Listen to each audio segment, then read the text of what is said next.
I'm Anna. I'm Haley. I'm Kendra. And I'm Michaela, and welcome back to Informal Science! Did you know by 2050 the number one cause of death will be from antibiotic-resistant bacteria? So one way to solve this antibiotic-resistant issue is CRISPR. What is CRISPR? CRISPR is an enzyme that has the ability to cut and deactivate target DNA to alter the genome.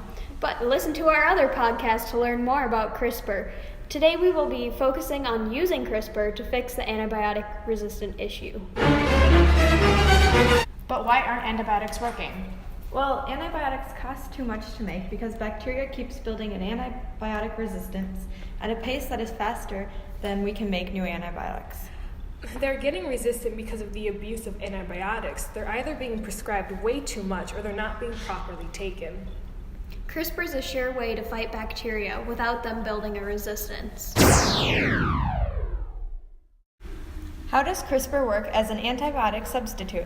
Well, it's just like the antibiotic pill we swallow, but the pill is filled with CRISPR. There are two main ways it works.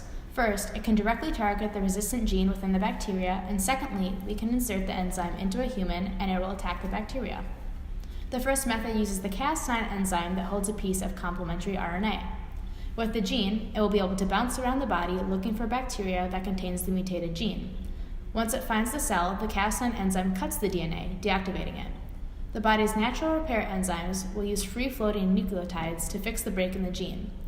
The resistance gene is changed and does not work anymore, so the antibiotics will work on the bacteria because it is no longer resistant. The second method is to deactivate the gene using CRISPR. The same process from earlier works, but it targets a vital gene of the bacteria, and then the body does not repair the gene. This deactivates and kills the bacteria. The CRISPR keeps bouncing around the body until it can't find the gene anymore and eventually dissolves. So what are some advantages to using CRISPR? First, it will not run out because it is found naturally in E. coli and other bacteria. Also, you only need to take one pill instead of taking multiple pills over many days. It can be easily manipulated to evolve at the same pace bacteria are mutating. Bacteria cannot become resistant to CRISPR because CRISPR can be easily modified. And CRISPR is specific to bacteria, so unlike antibiotics, it will not target good bacteria in the body. So, what are some disadvantages to using CRISPR? It's new and needs more testing, so we don't know about the future effects of CRISPR, and we're still trying to fully understand it. There can be anti-CRISPR activity that disables it. Some examples would be pH not being optimal for the Cas9 gene.